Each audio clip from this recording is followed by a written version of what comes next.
برادر عزیز نعیم الرحمن شیخ پوری اور ان کے والد محترم اور ان کے دادا جان کے لیے دعا گو ہوں کہ انہوں نے یہ جو پودا دین کا لگایا آج اللہ کے فضل و کرم سے ایک تناور درخت بن چکا ہے۔ ابھی مولانا محمد حسین شیخ پوری رحمہ اللہ کے بیٹے یہ کہہ رہے تھے کہ اس علاقے کا یہ سب سے بڑا کسی بھی جماعت کے حوالے سے مرکز ہے۔ گویا مولانا محمد حسین شیخ پوری کی نیکیوں کے اندر دن بدن اضافہ ہوتا چلا جا رہا ہے۔ جب بھی کوئی ساتھی یہاں پہ نماز پڑھتا ہے، دعا کرتا ہے، اور میت تو ہر وقت قبر میں اس بات کی منتظر ہوتی ہے، اور ایک حدیث کے الفاظ تو یہاں تک موجود ہیں کہ اس کی کیفیت اس ڈوبنے والے شخص کی طرح ہوتی ہے جس نے ہاتھ باہر نکالا ہوتا ہے کہ کوئی بھی میرے ہاتھ کو پکڑ لے، یعنی کوئی ہی میرے لیے دعا کرے تو یہ جو اولاد نیک ہوتی ہے اپنے والدین کے لیے صدقہ جاریہ ہوتی ہے۔ اور پھر ان والدین کو یہ بھی حدیث صحیح موجود ہے کہ خبر دی جاتی ہے ان کا جب کوئی رتبہ بلند ہوتا ہے تو وہ پوچھتے ہیں یہ کیا ہوا، جنت میں درجہ کیسے بلند ہوا؟ کہا آپ کا ایک نیک بیٹا ہے جو رات کو سجدے کرتا ہے تو آپ کے لیے دعائیں کرتا ہے، آپ کا اس لیے جنت کے اندر درجہ بلند ہو رہا ہے۔ ہم سب دعا گو ہیں، اللہ محمد حسین شیخ پوری رحمہ اللہ اور ان کے برادران عزیز جو دنیا سے چلے گئے ہیں ان کو کروٹ کروٹ جنت نصیب فرمائے، انہیں جنت الفردوس میں جگہ عنایت فرمائے۔ اور یہ شیخ القرآن کے جو جانشین ہیں، اللہ کے فضل و کرم سے شیخ القرآن جمعیت اہل حدیث پاکستان کے بانی لیڈروں میں شامل ہیں، اور آج ان کی اولاد، ان کے پوتے جمعیت اہل حدیث کے مرکزی رہنما کی حیثیت رکھتے ہیں۔ اور نعیم بھائی پنجاب کی جمعیت اہل حدیث پاکستان کے صدر بھی ہیں۔ گویا یہ رفاقتوں کا اور قربتوں کا تعلق نسل در نسل جاری و ساری ہے خاندان کے اندر۔ اللہ تعالیٰ ان محبتوں میں مزید اضافہ فرمائے۔ میں آپ بھائیوں کو زیادہ ابتلا میں نہیں ڈالوں گا، وقت بہت بیت چکا ہے، چند باتیں کروں گا۔ سب سے پہلی بات ابھی ایک بھائی نے کی تو اس وقت ذہن میں یہ آئی، امام ابن تیمیہ کا ایک قول ہے کہ صحابہ کے خلاف زبان درازی کرنے والے یہود و نصارہ سے بدتر ہے، اہل کتاب کے جو یہودی اور عیسائی ہیں ان سے بدتر ہے۔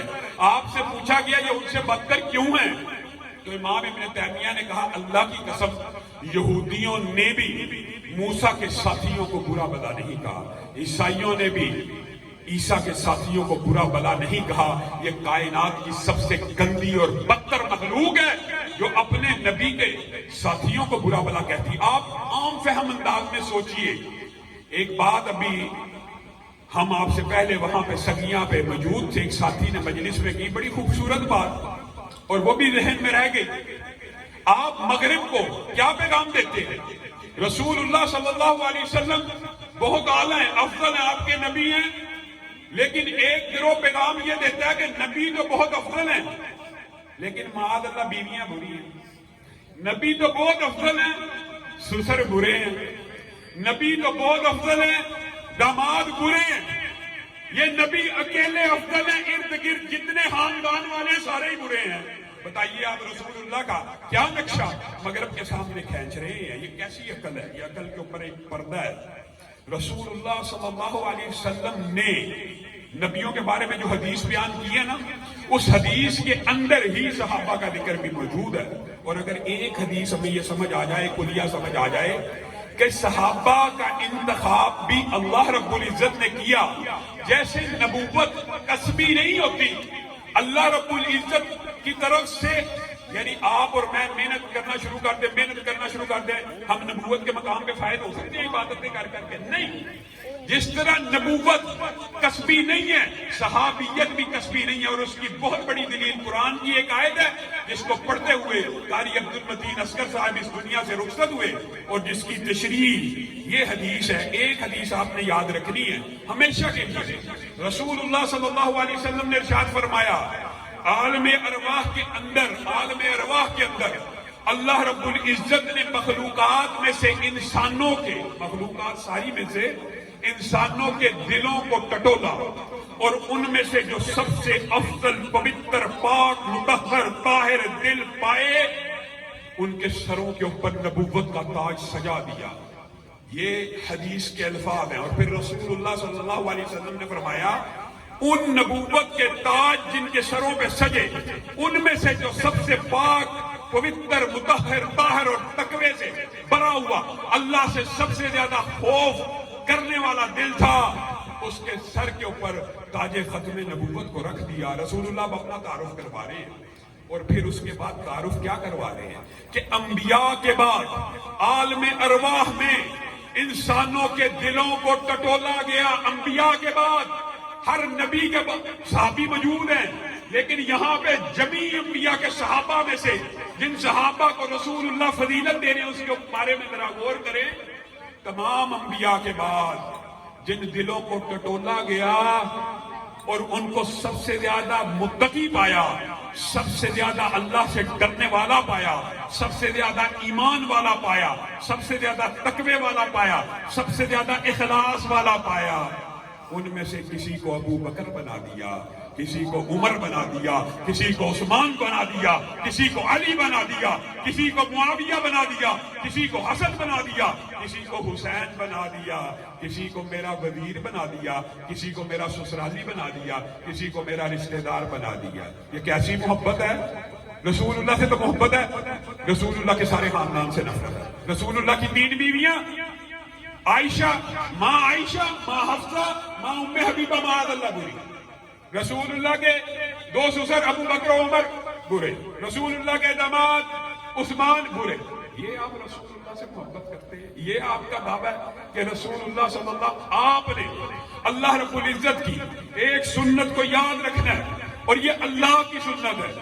دیکھیں سنتیں نیک لوگوں کی بھی ہوتی ہیں, اچھی ہوتی ہیں, اولیاء کی ہوتی ہیں, شہداء کی, صدیقین کی, لیکن جو سنت رسول اللہ کی ہو اس کے کیا کہنے ہیں, اور جو سنت اللہ کی ہو اس کا درجہ اور اس کی منزلت کس قدر ہو سکتی ہے. پھر لوگ ہم سے پوچھتے ہیں آپ کیوں ان کو برا کہتے ہیں, جو صحابہ کو برا کہتے ہیں آپ ان کو کیوں برا کہتے ہیں؟ آگے سے آپ نے آج کے بعد یہ جواب دینا ہے. یہ نبی کی بھی سنت ہے اور اللہ کی بھی سنت ہے.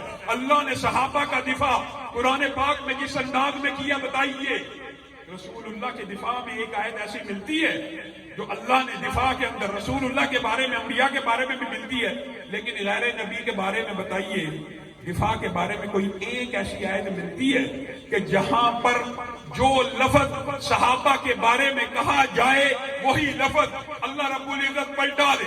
یہ جی صحابہ برے تھے, الا انہم هم السفہاء, صحابہ بے وقوف تھے, الا انہم هم السفہاء, صحابہ بے وقوف نہیں تھے, اللہ کہتا تم بے وقوف ہو. یہ ہم صحابہ کے ساتھ مذاق کرتے ہیں, اللہ یستہزئ بہم, تم صحابہ کے ساتھ مذاق نہیں کرتے, اللہ تمہارے ساتھ مذاق کرتا ہے. گویا یہ کلیہ, یہ فلسفہ, آج یہ عقیدہ, یہ منہج, یہ مشن, یہ منشور لے کے جانا ہے کہ آپ کو معاشرے میں کوئی بندہ یہ کہتا ہوا ملے کہ فلاں صحابی ایسے تھے ویسے تھے لیکن ان کا ایمان کمزور تھا.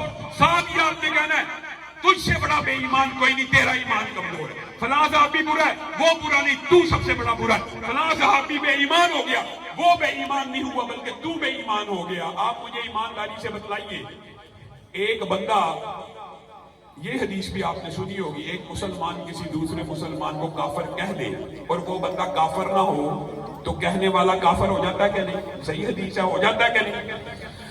جو بندہ لا الہ الا اللہ پڑھ کے مسلمان ہوا ہو اس کو اگر کوئی کہے کافر اور وہ کافر نہ ہو تو کہنے والا کافر ہو جاتا ہے. اور جن لوگوں کے بارے میں صرف کلمے کی گواہی نہیں, عرش کی بلندیوں سے رضی اللہ کا پروانہ موجود ہو, اس کے بارے میں کوئی بندہ یہ کہے یہ بے ایمان ہے, اس کا ایمان باقی رہتا ہے. ہمیں یہ تانے دیے جاتے ہیں کہ کافر کافر کے, ہم کافر کافر کے نعرے نہیں لگا رہے, آپ کو ایک کلیہ اور فلسفہ سمجھا رہے ہیں. اگر مسلمان کو کافر کہنے والا تکفیری مہم پچھلے 20 سال میں چلی ہے, ہم بھی اس کا حصہ ہیں, ہم مسلمان کی تکفیر کے قائل نہیں ہیں, لیکن یہ فلسفہ تو بتانا پڑے گا. اگر مسلمان کو کافر کہنے سے بندہ کافر ہو جاتا ہے تو ابو بکر کے ایمان کا انکار کرنے والے کا ایمان باقی رہ سکتا ہے, عمر کے ایمان کا انکار کرنے والے کا ایمان باقی ہے. صحابہ کو بے ایمان کہنے والا دنیا کا سب سے بڑا بے ایمان, اس کا ایمان باقی رہتا ہے. کسی صورت بھی نہیں رہتا. یہ اتنے عظیم صاحب ہیں. ابھی برادر عزیز محترم علامہ طارق محمود یزدانی صاحب حضرت ابو بکر کی کیسی شان اور فضیلت بیان کر رہے تھے. اس میں ایک جملہ ایڈ کروں گا, ایک دو باتیں ایڈ کر کے بات کو آگے بڑھاؤں گا. رسول اللہ صلی اللہ علیہ وسلم نے ایک مرتبہ ابو بکر و عمر کے باہمی جھگڑے میں, کس ہستیوں کے, ابو بکر کے بعد کائنات میں سب سے افضل عمر ہے, ہلکا پھلکا جھگڑا ہو گیا تو رسول اللہ صلی اللہ علیہ وسلم نے خطبہ دیا حضرت ابو بکر کی شان میں, اور کیا لفظ کہے. اور ابو بکر کی شان میں جو رسول اللہ کے الفاظ ہے وہ انسان حیران رہ جاتا ہے کہ میں نے اس دنیا میں ہر بندے کے احسان کا بدلہ اتار دیا, لیکن اے ابو بکر آپ کے احسانات کا بدلہ کل قیامت کے دن اتاروں گا. اور بتائیے جب رسول اللہ اپنے اوپر احسانات کا بدلہ اتاریں گے تو وہ بدلہ کیسا ہوگا, کس قدر عظیم ہوگا, کس قدر اعلیٰ ہوگا. اور یہ الفاظ کہے فَهَلْ أَنْتُمْ تَارِكُونِي صَاحِبِي, کیا تم اس ابو بکر کو میری وجہ سے تنگ کرنا چھوڑ سکتے ہو؟ جس وقت تم اپنا مال مجھ سے روکا کرتے تھے, یہ میرے اوپر اپنا مال نچھاور کیا کرتا تھا. اللہ نے مجھے اپنا خلیل چن لیا ہے. اللہ کی قسم اگر مجھے اجازت ہوتی اس دنیا میں خلیل چننے کی تو میں ابو بکر کو اپنا خلیل چن لیتا. اتنا عظیم مرتبت کہ امی عائشہ ایک دن آسمان کے ستاروں کو دیکھ رہی ہیں اور دل میں خواہش پیدا ہو رہی ہے, ارب ان گنت ستارے. اللہ کے رسول کیا دنیا میں کوئی ایک ایسا ہے کہ جس کی نیکیاں ان ستاروں سے بھی زیادہ ہوں, اس ستاروں جیسی ہوں؟ کہا ہاں ہے. کہا کون؟ کہا عمر. امی عائشہ کے دل کو اس دن چوٹ لگ گئی کہ میرا باپ کیا ہوا کہ جو ہر وقت ساتھ تھا, جو ہر وقت ہر پہر غار سور کے اوپر کندھے کے اوپر اٹھا کے لے کے چل رہا ہے, کبھی آگے دوڑ رہا ہے کبھی پیچھے دوڑ رہا ہے. سفر ہجرت میں کہ تیر آئے تو مجھے لگے.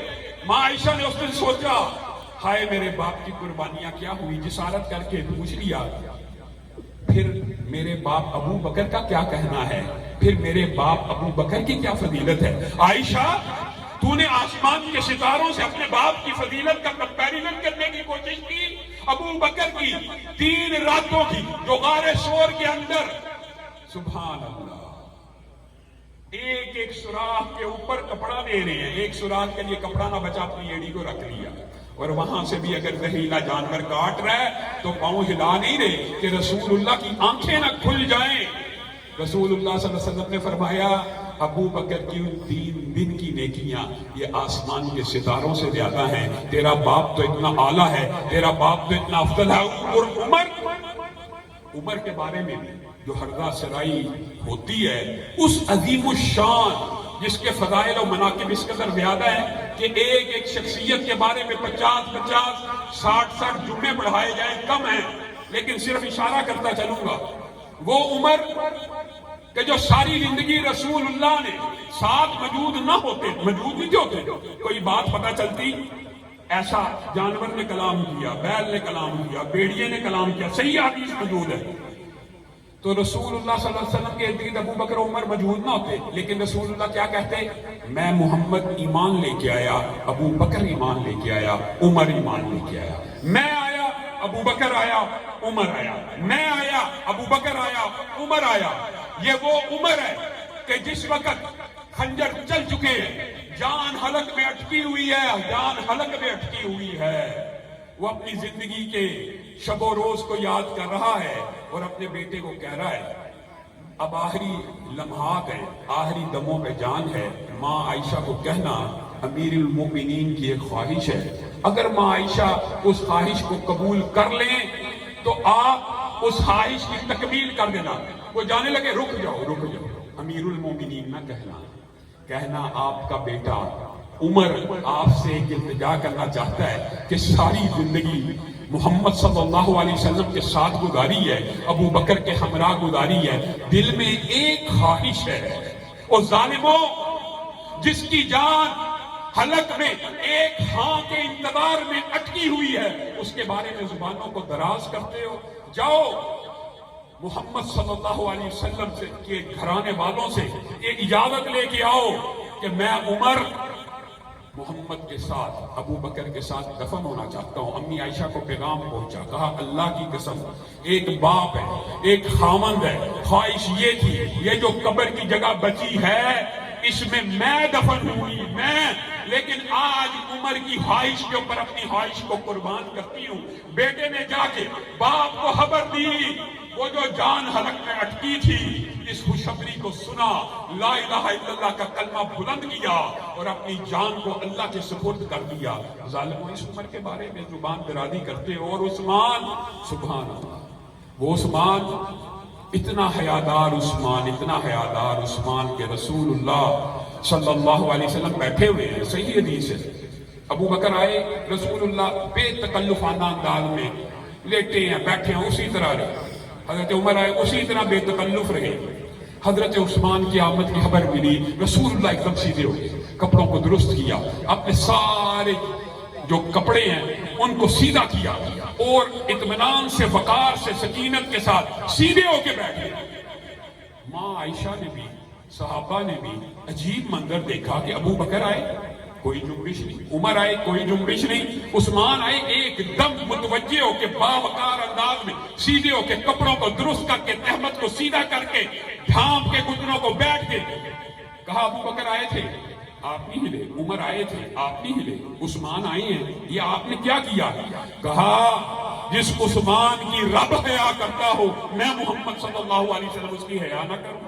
اس عثمان کے بارے میں وہ جہلم کا رافضی مرزا اور روافظ کے ایجنٹ اور رافضی اہلکار جتنے بھی موجود ہیں، اور میں آپ کو ایک بات کہنا چاہتا ہوں، ان کو کہنا ہی رافضی چاہیے، کیوں؟ ان کے اندر اب اگر آپ یہ کہنا کہ اہل تشیع شیعہ کہنا، تو شیعوں میں پھر کیٹیگری اور بڑی بڑی لمبی اس میں تقسیم موجود ہے، لیکن اس وقت جو بھی کسی صحابی کے بارے میں زبان دراز کرتا ہے اس کو شیعہ نہیں کہنا چاہیے، اس کو رافضی کہنا چاہیے، شیعہ کہنا ہی نہیں چاہیے۔ شیعہ صرف اس کو کہنا چاہیے جو صحابہ کی توہین نہ کرے، اس کو آپ شیعہ کہہ لیں تو کہہ لیں۔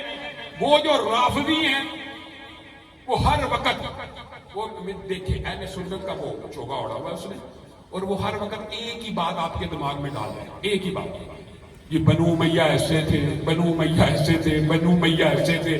ایمانداری سے بتلائیے، میں علامہ صاحب یہ علماء میں سے کوئی ایک شخص یہاں آپ کے سامنے سٹیج پہ بیٹھ کے یہ کہ اور یار رانے معاذ اللہ سارے بغیرت ہوتے ہیں، یا چودھری سارے چول ہوتے ہیں، اور یا جٹ بڑے خبیث ہوتے ہیں، آپ کہیں گے یہ بے وقوف جاہل زبان دراز، اس کی زبان کو لگام دینے کی ضرورت ہے۔ اپنی ذاتی برادریوں کے لیے، یہ کنبے اور قبیلوں کے لیے تو آپ کی غیرت جاگ جائے، لیکن رسول اللہ کے رشتہ داروں اور رسول اللہ کے کنبے اور قبیلے کے لیے غیرت نہ جاگے۔ وہ صبح سے لے کے رات تک بنو امیہ جی اندھے سن، بنو امیہ جی ڈاکو سن، بنو امیہ جی بے ایمان سن۔ آپ کے اندر کسی کے اندر غیرت نہیں جاگتی، نہ ادارے حرکت میں آتے ہیں، نہ ایجنسیاں حرکت میں آتی ہیں، الٹا وہ اپنے اوپر جیلی حملے کرا کے گھر کے بگوڑا علماء کے سامنے بیٹھتا نہیں، جیلی حملوں کی اب FIR کٹوانا شروع کرتی ہے کہ کسی نہ کسی طریقے سے میرا بچ بچاؤ ہو جائے۔ انشاءاللہ علامہ شہید کے بیٹے اور جمعیت اہل حدیث پاکستان اس کا تعاقب جاری رکھے گی، اور ایجنسیوں اور اداروں کو بھی سوچنا چاہیے، غور کرنا چاہیے کہ اس طرح کے عناصر کی پشت پناہی کر کے آپ پاکستان کے اندر فرقہ واریت کو فروغ دے رہے ہیں، اور فرقہ واریت کو اہل سنت کا نمائندہ ہونے کے ناطے میں ایک اداروں سے بھی یہ بات کہنا چاہتا ہوں، آئیے ہم اس بات کے اوپر اتفاق کرتے ہیں، اتفاق کرنے کے لیے میں تیار ہوں، اور اہل سنت کا نمائندہ ہو کے تیار ہوں، دیوبندی بریلویوں کی طرف سے بھی کہہ رہا ہوں کہ ہم اس بات کے اوپر متفق ہیں۔ اگر آپ کے تحفظات ہیں کہ کوئی شخص اہل بیت کی توہین کرے، میں سب سے پہلے اس بات کا مطالبہ کرتا ہوں اس کی زبان کو کاٹ ڈالا جائے۔ آپ اس مطالبے کی تائید کرتے ہیں؟ اسی طرح اگر کوئی کسی ایک صحابی کی توہین کرے تو آئیے ہمارے ساتھ اتفاق کیجئے اس کی زبان کو بھی کاٹ ڈالا جائے، لیکن آپ اتفاق نہیں کریں گے۔ وجہ بل ہی پیش ہوا کہ توہین صحابہ کرنے والے کی سزا کتنی ہوگی؟ 10 سال۔ پہلے حضرت حسن کی توہین، حضرت حسین کی توہین، حضرت علی کی توہین کی سزا کتنی ہے ملک میں؟ 3 سال۔ اب بل پیش ہوا کتنی ہوگی ہے؟ 10 سال۔ روافظ کو اور شیعوں کو تو چاہیے تھا ہمارے شانے کے ساتھ شانہ لگاتے کہ حسین کی، حسن کی، علی کی توہین کی سزا 10 سال ہو رہی ہے، یہ تو ان کے لیے خوشی کی خبر ہونی چاہیے۔ وہ پورے کا پورا مکتبہ فکر کھڑا ہو گیا، جی ہم ان سزاؤں کو اور اس بل کو نہیں مانتے۔ کس وجہ سے نہیں مانتے؟ کیونکہ اس کے اندر ابو بکر کی توہین کی سزا بھی 10 سال ہے، عمر کی توہین کی سزا بھی 10 سال ہے۔ اللہ کے بندو، ہم نے توہین کرنی نہیں۔ اگر آپ اس کی سزائے موت بھی لکھ دیں گے، اللہ کی قسم ہمیں کوئی اعتراض نہیں۔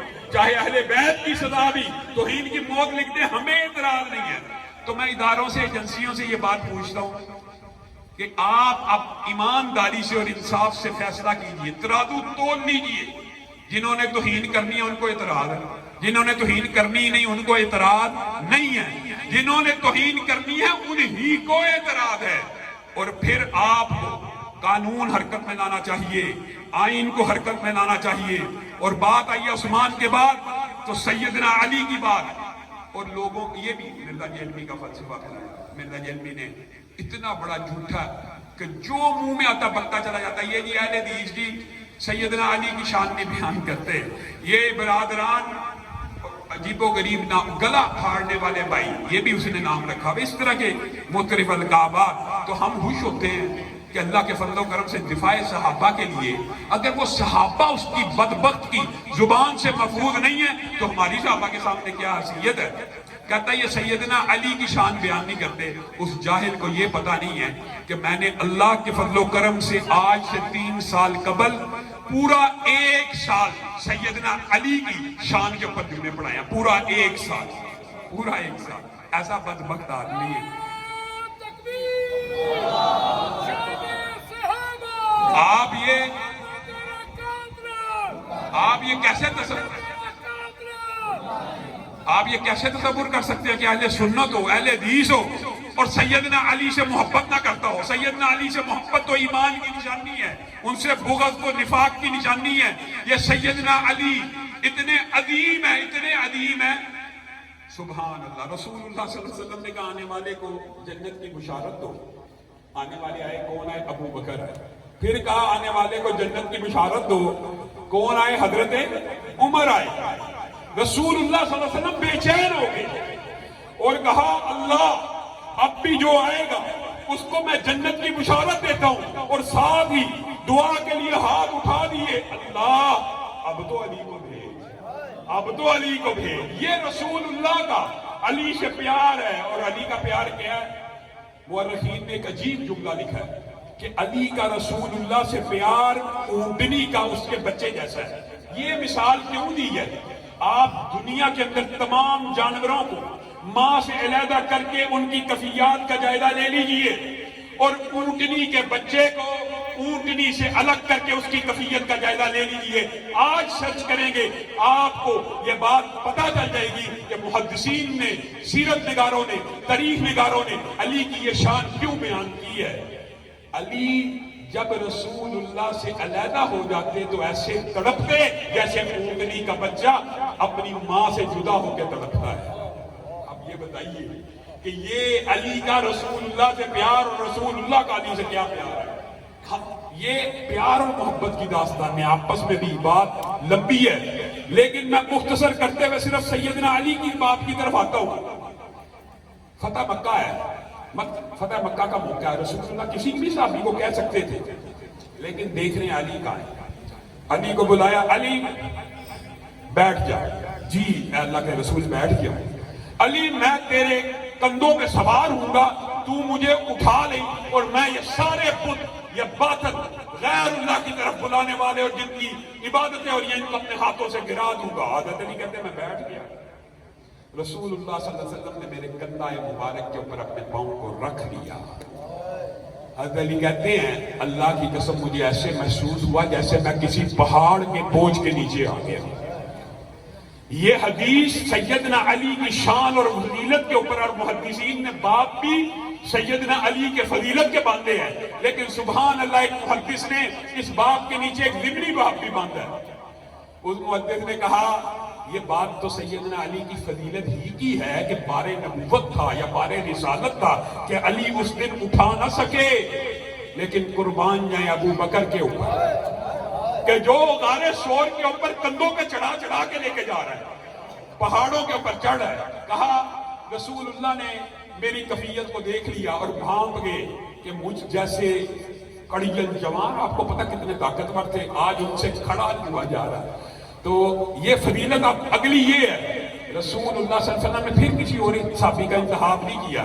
کیا کہا؟ علی میں بیٹھتا ہوں، تو میرے کندھوں پہ سوار ہو.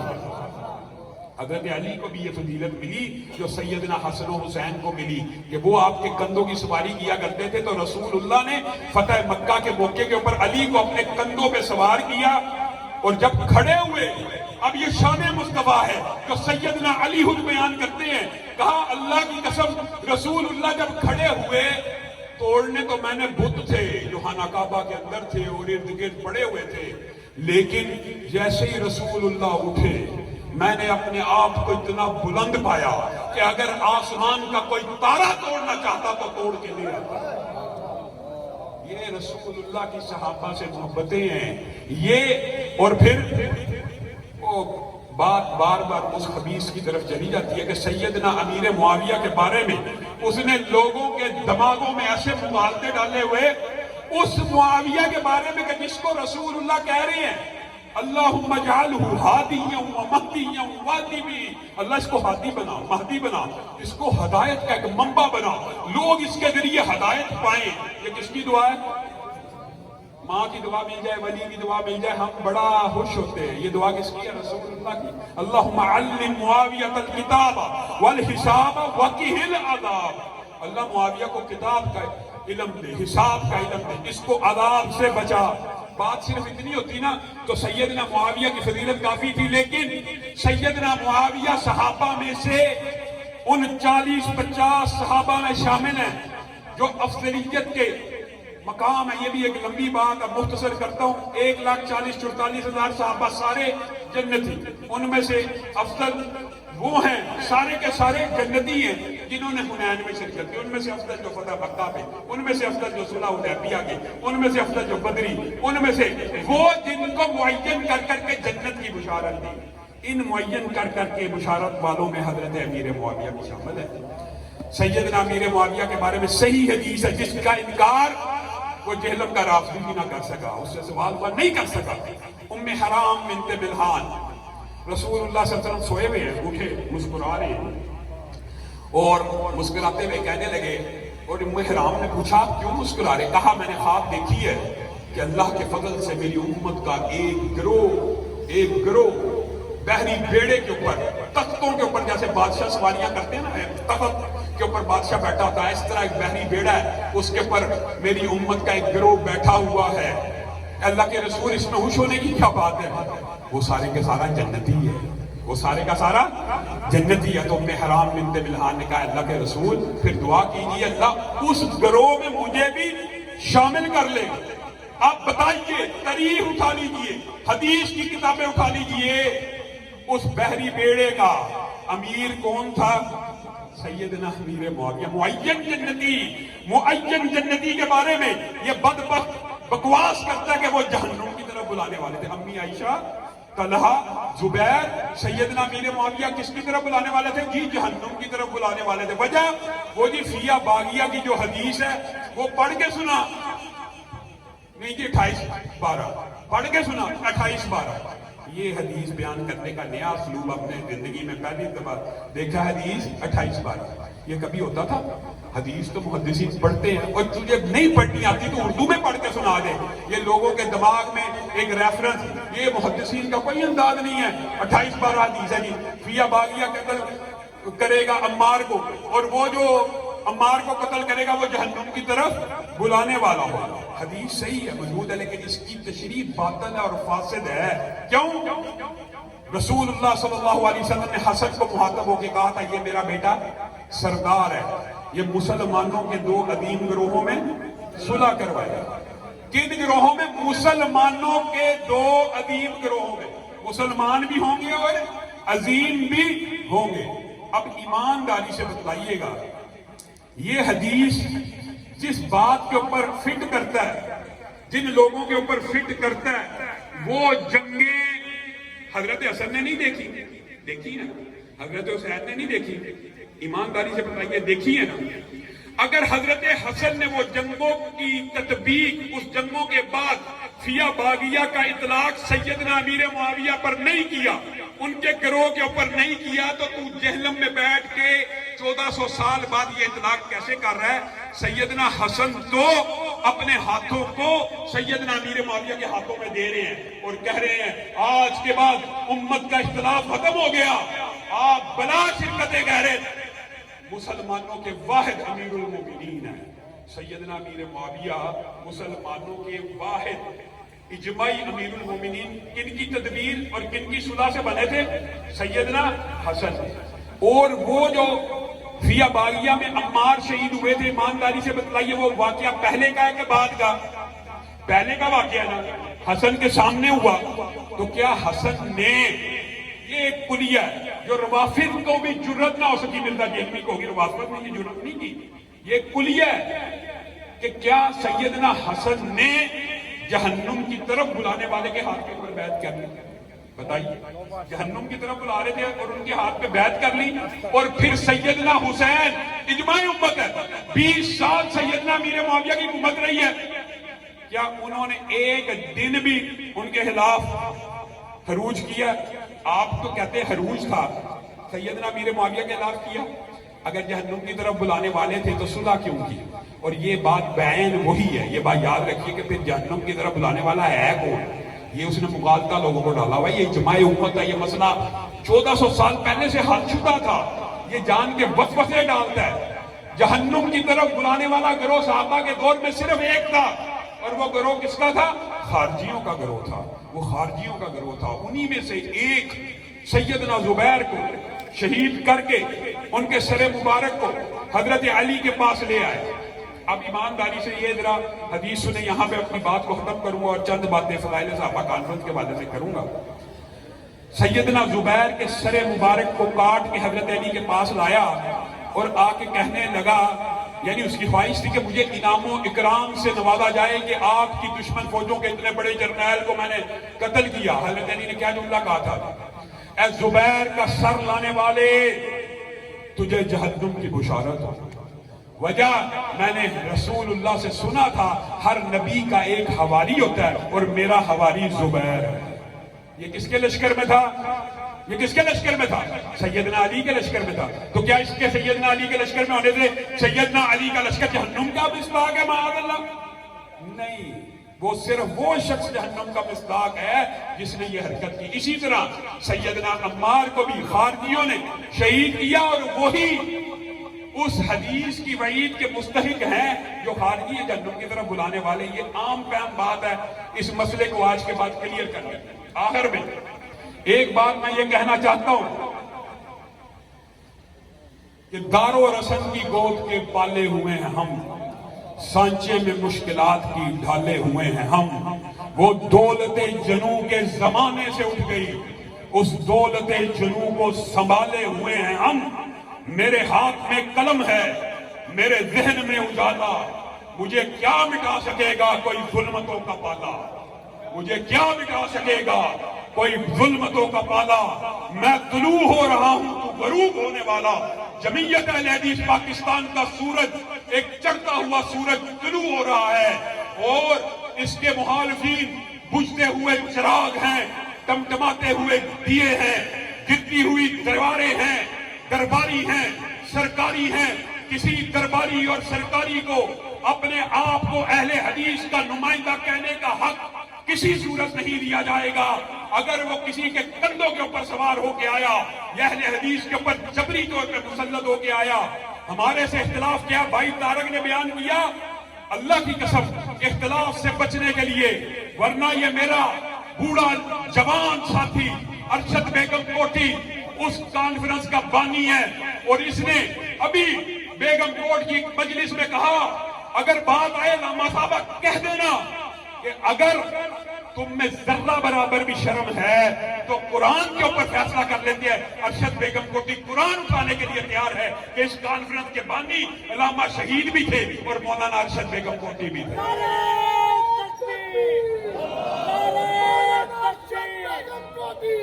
آپ بتلائیے ابھی اس کانفرنس کے بانی زندہ ہیں اور جھوٹ بولا جا رہا ہے کہ یہ کانفرنس مرکزی کی ہے. اللہ کے بندو، یہ پھر آپس میں کہتا ہوں مباہلے کے چیلنج نہیں ہونے چاہیے، ایک مسلک کے ہیں، لیکن آپ اگر ہمیں اتنا تنگ کرو گے فیس بک کے اوپر جعلی آئیڈیاں بنا کے پوری ایک بریگیڈ گالی کی بھر کے بھرتی کر کے ہمارے علاقے چھوڑو گے، پھر ہم بھی اگر کوئی شکوہ کر دیں گے تو آپ لوگوں کو بھی سننے کی ضرورت ہے. کیا یہ مرکزی جمعیت اہل حدیث علامہ احسان اللہ ظہیر شہید کی جماعت ہے. علامہ احسان اللہ ظہیر شہید ان کے رفقا بیٹھے ہوئے ہیں. اللہ کی قسم جب تک زندہ رہے ان کی جماعت کا نام جمعیت اہل حدیث پاکستان کا. وہ یار اس بارے میں بھی جھوٹ بولتے ہیں اور تم نے ممبر و محراب کے وارث ہو، زاغوں کے تصرف میں عقابوں کے نشیمن، اور آپ ہیں مسرت دعوت و ارشاد کے امین. آپ نے نام رسالت پہ کمائی کی ہے. آپ کیا ہے؟ آپ جھوٹ بولتے ہیں ممبر رسول کے اوپر بیٹھ کے کہ یہ جی مرکزی کی کانفرنس، جمعیت اہل حدیث کی کانفرنس، جمعیت اہل حدیث کے بانی، اس کے بانی، ان بانی رفقا میں مولانا ارشد بیگم کوٹی آج بھی زندہ ہیں. پھر بھی بعد میں ہمارا مرکزی کے ساتھ اتحاد ہوا، اس کے تحت بھی یہ کانفرنس ہوتی رہی. اس بات کا ہم بھی انکار نہیں کرتے، نہ جھوٹ بولتے ہیں کہ مرکزی کے ساتھ جب اتحاد ہوا مشترکہ کانفرنسیں ہوئی ہیں. مشترکہ کانفرنسیں کوئی چمبے کی بات ہے، دکھ کی بات ہے؟ یہ تو قابل فخر بات ہے. مشترکہ ہوئی ہیں. جمعیت اہل حدیث پاکستان کو جب بحال کر دیا گیا، اس کے بعد میں نے اپنے ساتھیوں سے مشورہ کیا، رائے لی. ہم نے کہا فضائل صحابہ کے ترانے پڑھنے ہیں نا، فضائل صحابہ کے نغمے ہی گنگنانے ہیں نا، وہ بھی کریں، ہم بھی کریں گے. وہ بھی کریں، نہ ان کے رستے میں رکاوٹ ڈالی جائے. اور ہم یہ توقع کرتے تھے کہ وہ بھی ہمارے رستے میں رکاوٹ نہیں ڈالیں گے. لیکن اللہ دشمن بھی کوئی اعلیٰ ظرف دے. ایسے کم ظرف لوگ ہیں فضائل صحابہ کانفرنس کو روکنے کے لیے دن رات دفتروں کے چکر کاٹ رہے ہیں. دن رات دفتروں کے چکر کاٹ رہے ہیں، پیسے لگا رہے ہیں، رشوتیں دے رہے ہیں، فائلیں سائن کرا رہے ہیں. ایک انسپیکٹر شاہد چٹھا نامی، میں انتظامیہ کو، اداروں کو بارہا اس بات کی تنبیہ کر چکا ہوں کہ ایک پولیس انسپیکٹر ایک جماعت کو پولیس سے لڑوانا چاہتا ہے، انتظامیہ سے لڑوانا چاہتا ہے، جھوٹ کے اوپر مبنی، جیل سازی کے اوپر مبنی ایک درخواست کو ہم نے درخواست دی. 20 محکموں نے چیک کی ہے، 20 special branch, C T D, چوکی incharge, S H O, S D P O, S P, سارے D I G, S P security. 20 دن بعد اجازت منظور ہو گئی. انسپیکٹر شاہد چٹھا اپنے منصب کا فائدہ اٹھاتے ہوئے ٹریفک وارڈنوں کا انسپیکٹر ہے، پوری تفتیش کر لیا کون ہے، کہاں رہتا ہے جناب، اور انہی کا بھیجا گیا، انہی سے پیسے اور مال بٹور رہا ہے. اور اس کی درخواست بھی اللہ کے فضل و کرم سے آفس میں نکلوا لی ہے. وہ درخواست بھی آ چکی ہے، فیس بک کے اوپر ہم نشر بھی کر چکے ہیں. ایس پی سیکورٹی کے پاس سیدھا چلا گیا، سارے پروسیس کو بائی پاس کر کے ایس پی سیکورٹی کے پاس سیدھا پہنچ گیا اور ڈاک کے اندر پیسے دے کے اس کو بھی برگلا کے اس کے سائن کروا دیے گئے.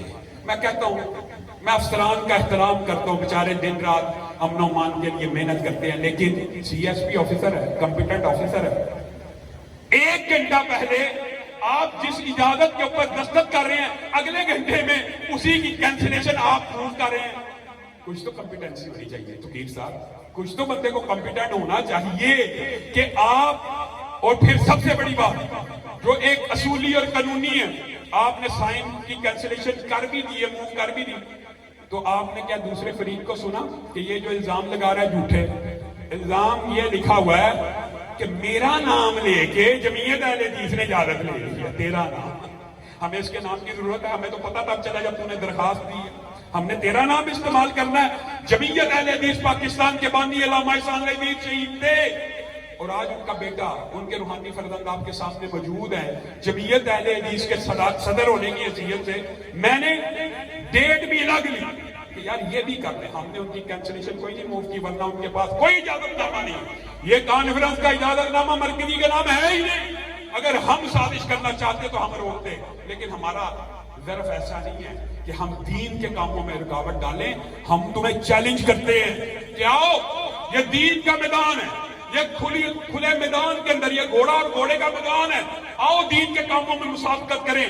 دیکھتے ہیں کون زیادہ دفاع صحابہ کرتا ہے، دیکھتے ہیں کون دفاع ختم نبوت کرتا ہے، اور لوگوں کو پتا چل چکا ہے ختم نبوت کے اوپر گونگے شیطان، دفاع صحابہ کے موقع کے اوپر گستاخوں کے سہولت کار، جتنی مرضی گستاخیاں ہو جائیں، آپ گواہ ہیں، آپ اس بات کے شاہد ہیں، کوئی چیز حرکت میں نہیں آئے گی۔ اپنوں کے اوپر گرم، غیروں کے لیے نرم، غیروں کے لیے حرکت نہیں ہے، اپنوں کی کانفرنسیں ملتوی کروا رہے ہیں اور دن رات اداروں کے ترلے کر رہے ہیں، منتیں کر رہے ہیں، ایڑیاں رگڑ رہے ہیں۔ میں انتظامیہ کو تنبیہ کرنا چاہتا ہوں، پہلی بات اللہ کے فضل و کرم سے پوری دنیا کے شیاطین جمع ہو جائیں۔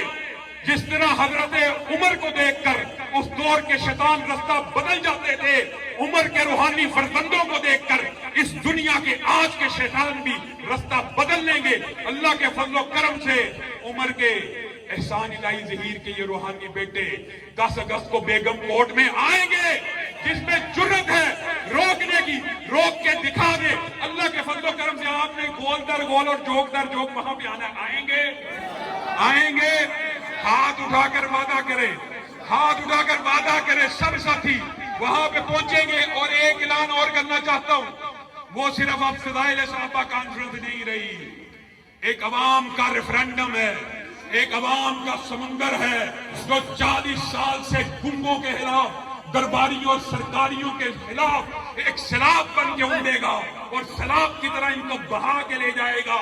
آپ نے اس لیے بھی پہنچنا ہے کہ ہم نے وہاں پر اس وقت تک احتجاج کرنا ہے جب تک انسپکٹر شاہد چٹھا کو نوکری سے نکال نہیں دیا جاتا۔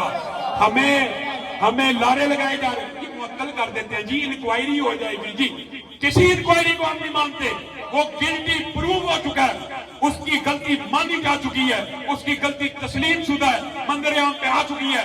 اب ہم اس کے خلاف اس وقت تک احتجاج کریں گے جب تک اس کو پولیس محکمے کی نوکری سے نکال نہیں دیا جاتا۔ اور آخری اعلان یہ ہے، اگر پھر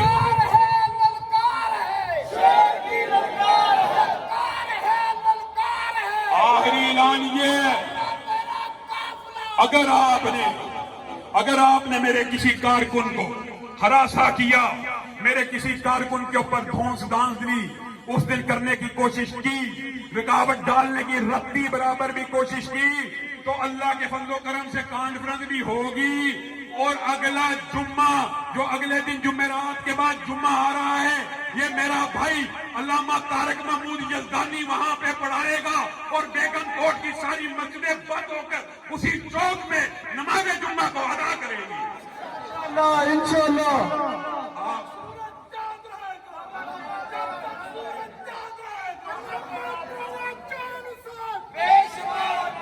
کیا حسن نے سمجھا ہے، کیا عشق نے جانا ہے، ہم ہاتھ نشینوں کی ٹھوکر میں زمانہ ہے۔ سبحان ربک رب العزت عما یصفون وسلام علی المرسلین والحمد للہ رب